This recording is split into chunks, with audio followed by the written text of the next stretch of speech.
Bismillahirrahmanirrahim. Assalamu alaikum class 8th.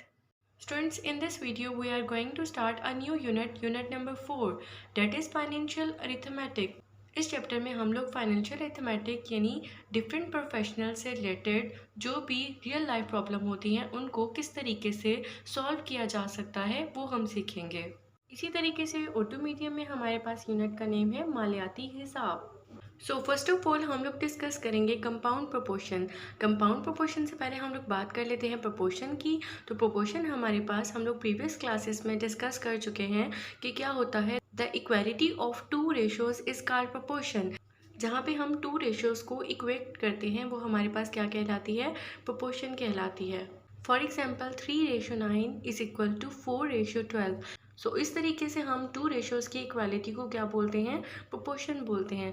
If 4 quantities A B C and D, अगर हमारे पास 4 quantities हैं are in proportion, अगर वो प्रोपोर्शन है तो हम उसे मैथमेटिकली किस तरीके से लिख सकते हैं, A/B। और ये हमारे पास सिंबल है प्रोपोर्शन का। यहाँ पे ये 2 रेशियो के साइन है, तो ये 2 रेशियो के साइन हमारे पास किसका सिंबल है, प्रोपोर्शन का। आगे क्या है, C/D। नेक्स्ट हम लोग बात कर लेते हैं proportion is of 2 kinds. Proportion हमारे पास 2 काइंड्स की होती है। First one is direct proportion and the second one is inverse proportion. सबसे पहले हम लोग बात कर लेते हैं डायरेक्ट प्रोपोर्शन। डायरेक्ट प्रोपोर्शन क्या होता है, the relation between two ratios in which increase or decrease in one quantity causes a proportional increase or decrease in the second quantity। हमारे पास 2 रेशियोज का ऐसा रिलेशन जिसमें अगर हम एक क्वांटिटी को इंक्रीज करते हैं तो दूसरी क्वांटिटी भी इंक्रीज होगी, और अगर हम उसको डिक्रीज करें तो दूसरी क्वांटिटी भी डिक्रीज करेगी। फॉर एग्जांपल अगर मैं बात करूँ एग की और उनकी प्राइस की, अगर मैं एग्स ज़्यादा परचेज़ करूँगी तो उनकी प्राइस भी ज़्यादा होगी। तो अगर मैं एग्स कम परचेज़ करूँगी, फॉर एग्जांपल 2 परचेज़ करूँगी, तो उनकी प्राइस भी कम होगी। तो ये हमारे पास किसकी एग्जांपल है, डायरेक्ट प्रोपोर्शन की। और किसी भी 2 क्वांटिटीज़ की डायरेक्ट प्रोपोर्शन को हम एरो से शो करते हैं, और एरो हमारे पास इन दोनों क्वांटिटीज़ के सेम होंगे। जैसे कि हमारे पास यहाँ पे एरो क्या है, इसकी डायरेक्शन क्या है, अपवर्ड है, तो रुपीज़ की डायरेक्शन भी क्या होगी, अपवर्ड होगी। तो डायरेक्ट में हमारे पास एरो की डायरेक्शन सेम होगी। Now the next one is inverse proportion. The relationship between 2 quantities in which increase in one quantity causes a proportional decrease in the second quantity and vice versa is called an inverse proportion. Inverse proportion में क्या होगा कि अगर हम एक quantity को increase करते हैं तो दूसरी क्वांटिटी हमारे पास क्या होगी, डिक्रीज होगी। और इसी तरह अगर हम एक क्वांटिटी को डिक्रीज करेंगे तो दूसरी क्वांटिटी हमारे पास इंक्रीज होगी। इसी तरीके से अगर हम इन्वर्स की एग्जांपल की बात करें तो हमारे पास मैन और डेज इन्वर्स की एग्जांपल है। जैसे कि हमारे पास जितने ज़्यादा आदमी होंगे हम उतनी ही जल्दी अपने काम को ख़त्म कर लेंगे, और अगर हमारे पास आदमी कम होंगे तो हमें उतने ही ज़्यादा दिन दरकार होंगे अपने काम को ख़त्म करने में। सो ये हमारे पास किसकी एग्जाम्पल होगी, इन्वर्स प्रोपोर्शन की। और इन्वर्स प्रोपोर्शन के लिए हम एरो कैसे यूज़ करते हैं, एक अगर एरो आपके पास डाउनवर्ड डायरेक्शन में है तो दूसरा एरो हमारे पास अपवर्ड डायरेक्शन में होगा, यानी इन दोनों की डायरेक्शन ऑपोजिट होगी। इसी तरीके से उर्दू मीडियम में हमारे पास प्रोपोर्शन को बोलते हैं तनासुब मरकब, यानी 2 निस्बतों की बराबरी को हम क्या बोलते हैं, तनासुब मरकब बोलते हैं। और हमारे पास इसकी 2 काइंड्स थी, और वो हमारे पास डायरेक्ट को बोलेंगे तनासुब रास्त और इन्वर्स को बोलेंगे तनासुब माकूस। और तनासुब रास्त की हमारे पास तारीफ क्या होगी, 2 मिकदारों में से अगर एक मिकदार बढ़े या कम हो तो दूसरी मिकदार भी उसी निस्बत से बढ़ती है या कम होती है। मिकदारों के दरमियान इस किस्म के तनासुब को तनासुब रास्त कहते हैं। अब हम बात करते हैं तनासुब माकूस की।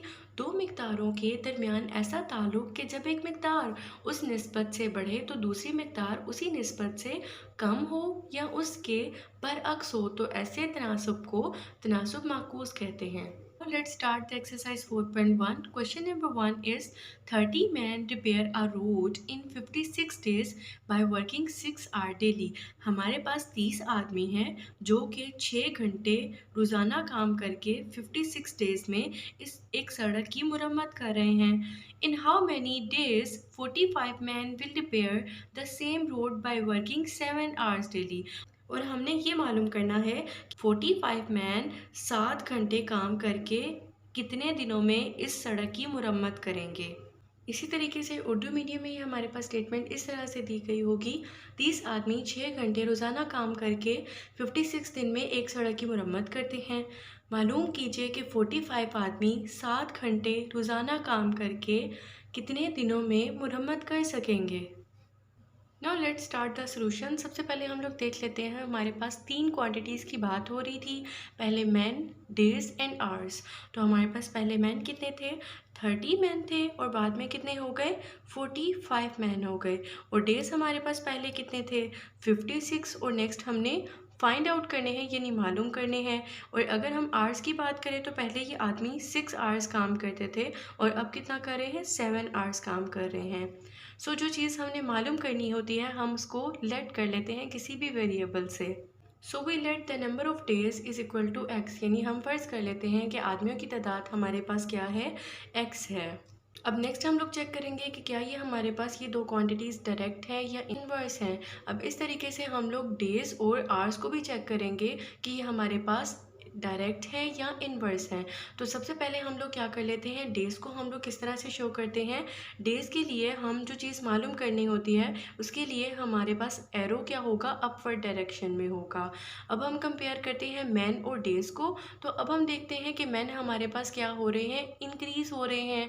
अब मैन हमारे पास इंक्रीज़ हो रहे हैं तो इट मीन्स कि हमारे पास कम डेज़ में हमारा काम हो जाएगा। सो हमारे पास ये दो क्वांटिटीज़ क्या होंगी, इनवर्स होंगी, क्योंकि हमारे पास आदमी अगर जितने ज़्यादा काम करेंगे उतने ही जल्दी हमारा काम हो जाएगा। So these two quantities are inverse. तो इनवर्स के लिए हमारे पास क्या होता है, इनके एरो की डायरेक्शन ऑपोजिट होती है। अब हम बात कर लेते हैं डेज़ और आवर्स की। आवर्स हमारे पास क्या है, ज़्यादा हो रहे हैं। पहले वो 6 आवर्स काम करते थे, अब वो 7 आवर्स काम कर रहे हैं। तो सो यहाँ पे हमारे पास आवर्स इंक्रीज कर रहे हैं। सो इट मीन्स कि यहाँ पे हमारे पास डेज क्या होंगे, डिक्रीज होंगे, यानी हम घंटे बढ़ा रहे हैं, हर डेली बेसिस पे 1 घंटा ज़्यादा काम कर रहे हैं। तो इट मीन्स कि हम लोग 56 डेज से पहले अपना काम कंप्लीट कर लेंगे। These two quantities are inverse proportion. तो इनवर्स के लिए हमारे पास इनकी डायरेक्शन क्या होती है, ऑपोजिट होती है। अगर हम लोग इसको सॉल्व कर लेते हैं तो सॉल्व करने के लिए हम लोग जो चीज़ फाइंड आउट करनी होगी हम उस क्वांटिटी को इक्वल टू से पहले लिखेंगे। और लिखने का तरीका क्या होगा, जहाँ पे हमारे पास एरो की टेल होगी उसे हम न्यूमरेटर में लिखेंगे, और जहाँ पे हमारे पास एरो का हेड होगा वो वैल्यू हमारे पास डिनोमिनेटर में लिखी जाएगी। सो ये क्वांटिटी लिखने के बाद हमने क्या करना है, इक्वल टू का साइन लगाना है। उसके बाद हमने इन टू क्वांटिटीज़ को लिखना है।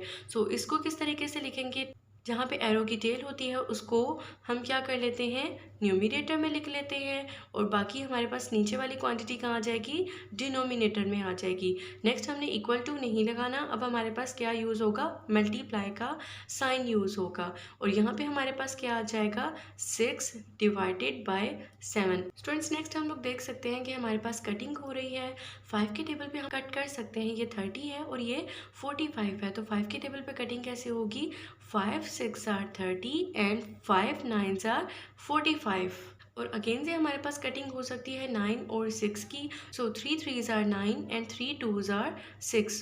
और रिमेनिंग टर्म्स हमारे पास क्या आ गई, 6 मल्टीप्लाई बाय 2, 3 मल्टीप्लाई बाय 7 आ गया। अगेन से हमारे पास कटिंग हो रही है, 3 1s are 3 and 3 2s are 6। तो हमारे पास क्या बच गया, 2 multiply by 2 divided by 7 x over 56 आ गया। अब हमने x की वैल्यू फाइंड आउट करनी है। 56 यहाँ पे डिवाइड हो रहा है, ऑपोजिट साइड पे जाके ये मल्टीप्लाई हो जाएगा। सो क्या आ जाएगा, 2 multiply by 2 multiply by 56 divided by 7। अब नेक्स्ट हमारे पास कटिंग हो सकती है।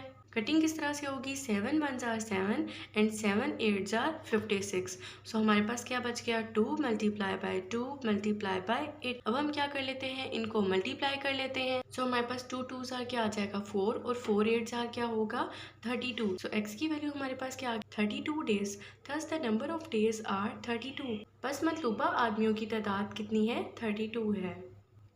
So students, in the same way you can do the question number 2. Now let's start the question number 3. If the price of a carpet 8 meter long and 3 meter wide is rupees 6288। अब यहाँ पे हमारे पास 8 metre long और 3 metre wide carpet की price given है और वो है 6288। What will be the price of 12 metre long and 6 metre wide carpet. अब हमने उस कारपेट की प्राइस बतानी है जो कि 12 मीटर लॉन्ग होगा और 6 मीटर वाइड होगा। इसी तरीके से उर्दू मीडियम में हमारे पास किस तरह से दिया गया होगा, एक 8 मीटर लंबे और 3 मीटर चौड़े कालीन की कीमत 6288 रुपये है।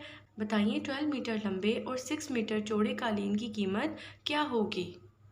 So students let's start the solution of question number 3। सबसे पहले हमने क्या करना है, लेट करना है प्राइस ऑफ कारपेट, यानी हमने प्राइस ऑफ कारपेट मालूम करना है तो हम उसी को लेट कर लेते हैं एक्स। फर्स्ट किया कालीन की कीमत क्या है, एक्स है, और हमारे पास 3 क्वांटिटीज़ गिवन है, price, length and width of a carpet. So हमारे पास प्राइस क्या गिवन है 6288 और 6288 प्राइस किसके लिए है, अगर हमारे पास कालीन की लेंथ 8 हो और उसकी विड्थ कितनी होगी, 3 होगी। और अब हमने कारपेट की प्राइस मालूम करनी है तो इट मीन्स यहाँ पे क्या आ जाएगा, एक्स आ जाएगा, और उसकी लेंथ कितनी गिवन है, 12 गिवन है, और विड्थ हमारे पास क्या गिवन है, 6 गिवन है। अब नेक्स्ट हम लोगों ने प्राइस मालूम करनी है तो सबसे पहले हम लोग क्या कर लेते हैं, यहाँ पे एरो लगा लेते हैं, और एरो हमेशा हमारे पास किस डायरेक्शन में होगा, अपवर्ड डायरेक्शन में होगा। अब हम क्या कर लेते हैं, फर्स्ट और सेकंड क्वांटिटी को कंपेयर कर लेते हैं। अब हमारे पास यहाँ पे लेंथ क्या हो रही है, इंक्रीज़ हो रही है। अगर हमारे पास लेंथ इंक्रीज़ हो रही है तो प्राइस भी हमारे पास क्या होगी, इंक्रीज़ होगी, यानी कारपेट जितना लंबा होगा उसकी प्राइस भी उतनी ज़्यादा होगी। तो ये दो क्वांटिटीज़ हमारे पास क्या हैं, डायरेक्ट हैं, और डायरेक्ट के लिए हमारे पास इनके एरोज़ क्या होते हैं, सेम डायरेक्शन के होते हैं। अब हम बात कर लेते हैं प्राइस और विड्थ की। अब हमारे पास विड्थ भी क्या हो रही है, इंक्रीज़ हो रही है, सो ऑटोमेटिकली हमारी प्राइस भी क्या होगी, इंक्रीज़ होगी। तो ये हमारे पास ये क्वांटिटीज़ भी क्या होंगी, डायरेक्ट प्रोपोर्शन होंगी। यहाँ पे भी हमारे पास सेम डायरेक्शन का एरो हेड आ जाएगा।